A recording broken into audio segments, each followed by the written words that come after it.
So you finally got yourself a Rubik's Cube. And after staring at it for a few hours, you decided, what's the worst that can happen? After trying to solve it for another hour, you decided you were screwed. You've tried spinning it, turning it, throwing it, punching it, kicking it, jumping on it. You've even tried blowing it up. Luckily, you don't need to look further. The video you're watching is the quickest tutorial on the web on solving the cube, where you can watch, pause, and rewind this crash course on the cube and master it within 15 minutes. So what are you waiting for? Grab your cube and let's solve it. Roll the intro sequence.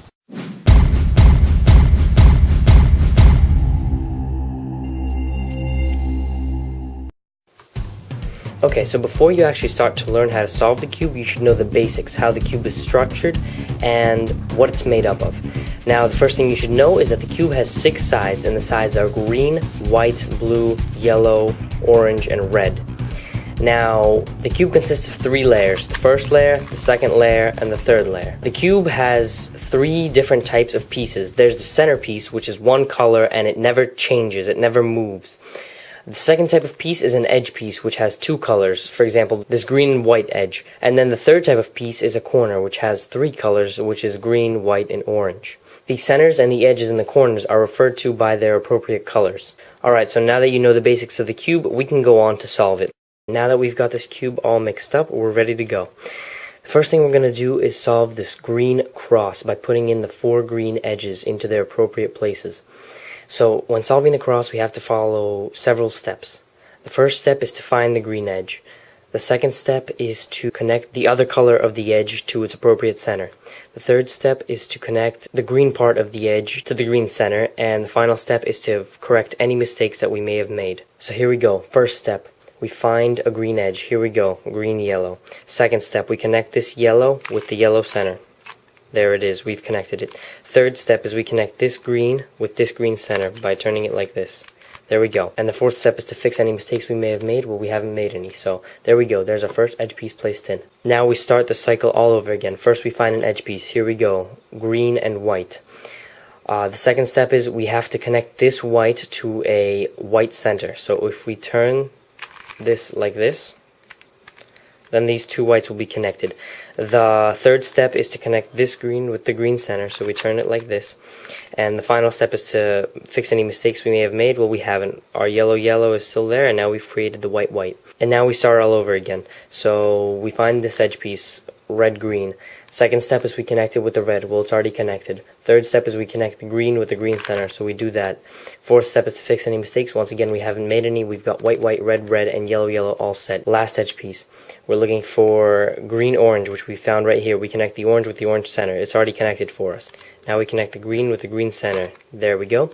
And now we fix any mistakes. Well, we haven't made any. There we go. We finished the first cross.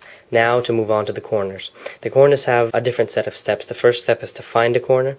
The second step is to make sure the corner is in the optimal position. The third step is to place the corner in between its 2 appropriate centers. And the final step is to place the corner in. Well, let's do the first step. Find the corner. Here we go. Green, red, yellow.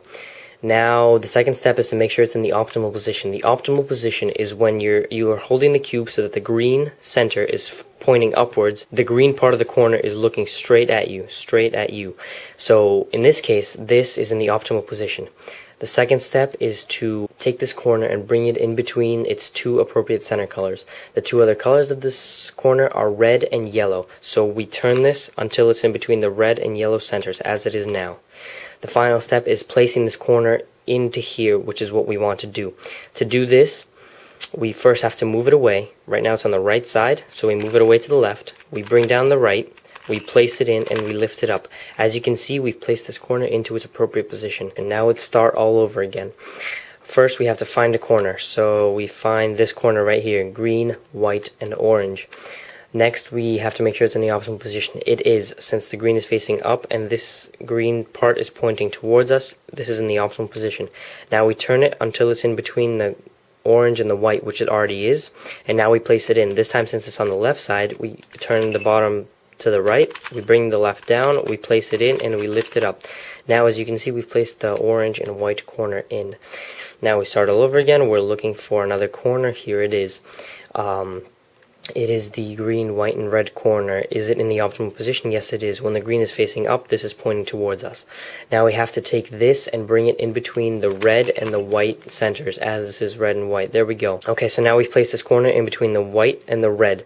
So now, since this is on the right side, we have to move it away to the left and bring down the right, place this in, and lift it up. Now, as you can see, we've placed in the red and white corner, so we have the last one remaining. Let's look for it, and we found it right here. It is not in the optimal position, as you can see, because it's not down here in this third layer. So we have to get it down there. What we do is we bring this down, we move it to the side, and we lift this up. Now, as you can see, we've got this corner down here in the optimal position because it's facing us while this is facing upwards. Now, the colors of this corner is orange and yellow, so we turn this here, and since this is on the left, we move it to the right, we bring down the left, we place this in, we lift it up. Now, as you can see, we've placed in all four corners, and we've done all four edges, so now we can move on to the second layer. Alright, now that we have solved the entire first layer, we're ready to move on to the second layer. The second layer consists of 4 edges, 1, 2, 3, and 4. To solve the second layer, we need to remember a couple of steps also. First, we have to find the edge, then we have to align the edge with its appropriate center, and then we have to place the edge in. So here we go. What we're doing is we're looking in this third layer for an edge that doesn't have blue, because none of these colors that we're going to be trying to solve for in the second layer have the color blue. So we're looking for an edge such as this orange and white one that does not have blue. Now that we've located it, we'll move on to step 2, aligning it with its appropriate center. What we have to do is we have to turn third layer until this color is the same as this center color. There we go. We've aligned 2 oranges. Now what we have to do is place it in, and this is very simple and you'll learn it really quickly. First, you have to look at this color. It's white. Now you have to find the white center. It'll either be on the left, as it is here, or it'll be on the right. In this case, it's on the left. Now what we have to do is we have to perform this set of steps. First, we move it away from the white. Since this color is white and this color is white, we move it away from the white. Since we've moved it to the right, we bring down the left. We realign the 2 oranges, we lift this up, and now we've noticed that we've misplaced a corner. Now, from the first layer, you probably remember that we have to move this away, bring it down, place it in, and lift it up. Now, not only have we replaced this corner, but we've also placed in this orange-white edge. Let's try this again. Let's look down in the third layer, and we find this edge, yellow and orange. First, we have to turn the third layer until the 2 yellows are aligned. There we go. Then we have to look at this color. In this case, it is orange. Now, this is orange also, so we move it away from the center. Since we moved it to the right again, we bring down the left, we realign the 2 yellows, we bring up the green. Now, we've misplaced a corner once more, so we move it away, bring it down, place it in, and lift it up. There we go, now we've placed the second edge in. Now for the third edge, we look down in the third layer, and here it is, red and yellow. First, we turn it until the 2 reds are aligned. Then we see this is yellow and the yellow center is here. So once again we move it away to the right. We bring down the left, we realign the reds, we lift it up. Now we've misplaced a corner, so we move it away, bring it down, place it in, and lift it up. Now we've placed in the yellow and red edge, so all we have left to do is to place in the last one. But the last one is already in place, but turned incorrectly. So we have to put some random edge piece into here. How do we do this? Well, we place it in as though this was red and white. So pretend that this color was white. Here's the white, so we move it away. Then we bring the right side down, so we move it to the left. We realign the 2 reds, and we lift this up. Then we've misplaced a corner, so we move it away, bring it down, put it in, and lift it up. Now, as you can see, we've placed this red and blue edge piece in, thus taking out this red and white piece. Now we do it like every other edge. We align these 2 reds. We see white here, and white is here, so we move it away to the left. Now we bring down the right. Realign the 2 reds, lift this up. We've misplaced a corner, so let's replace it. We move it away, bring this down, place it in, lift it up. Now, as you can see, we've solved the entire second layer. Alright, now that we've solved the first 2 layers, it's time to try and solve the third layer. The third layer is basically solving all algorithms. Right now, we should be focusing on the blue cross. We're trying to solve the blue cross. So, forget these corners. Don't pay attention to these corners. Just look at these colors. Okay, as you can see, all we have is this blue dot in the middle. When you first solve the first 2 layers and you look down here ready to solve the third layer, it may look either like this with only 1 blue dot, or like this with a sort of L-shaped thing, or like this with this long rod thing, or like this, which is basically the cross. Alright, now back to the dot. When you have this dot without anything else, you can hold the cube whichever way you want, and you have to perform this algorithm. First, you turn the front, then you lift up the right, you turn the top, and you bring the right down. Now you turn the top back, and you turn the front yet again, and now you've created the L shape. Once you have the L shape, you have to hold it so that one part of the L is pointing towards you, and the other part is pointing towards the right, like I am right now. Then you perform the same algorithm. You turn the front, then you lift up the right, then you turn the top like this, turn it away this way, then you bring down the right, then you turn the top back, and you turn the front again. And now you've reached this rod thing. When you've got the rod, you have to turn the cube so that it's horizontal, and then perform the same algorithm yet again. You turn the front, you lift up the right, you turn the top, you bring down the right, you turn the top back, and you turn the front again. And there you go, you've solved the cross. Now that you've solved the blue cross, it's time to align the cross with the centers. In this case, with the white and white, it's already aligned. But this yellow-red and orange-yellow and red-orange are not aligned at all. You want both of these to be orange, both of these to be yellow, both of these to be red, and both of these to be white. And the first step to do that is to turn this layer until at least two of them are aligned, as I have just done. I turned it once, and now the oranges are aligned and the yellows are aligned. Okay? Once you have that, you look at the other two, and as you can see, they're not aligned. White is not the same as red, and red is not the same as white. What you have to do in this case is you have to hold it so that one of the incorrect ones is pointing towards the right, and the other one is pointing towards you. And now what you have to do is perform this algorithm. You lift up the right, you spin the top twice, you bring the right down, you bring the top back, you lift up the right again, you place it in, and you bring it down. Now, if you turn the top once more, you see that you've preserved your cross, but the whites are aligned, the reds are aligned, the yellows are aligned, and the oranges are aligned. Now that you've aligned the cross, it's time to move on to the corners. Solving the corners of the Rubik's Cube requires two steps. First of all, you have to place the corners, and second of all, you have to turn the corners. When I say place, I mean place it so that the blue, white, red corner is in between the blue, white, and red. Okay? So in this case, this is not placed correctly because it's yellow and orange in between white and red. This is not placed correctly because it's red and yellow in between orange and white. This isn't placed correctly because it's red and white between yellow and orange, and this isn't placed correctly because it's orange and white between red and yellow. So in this case, you hold it whichever way you want, making sure that the blue is always facing up. Now what you have to do is you have to lift up the left, turn the top this way, lift up the right, bring the top back. Now that you've aligned these, bring them down, then bring the top back, and bring the right down, and then turn the top.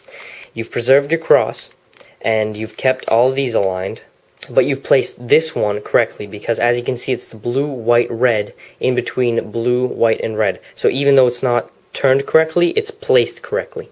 But all the others are still not placed correctly. So we have to perform the same algorithm again. But now that we've got one corner placed correctly, we have to hold it at the bottom right corner.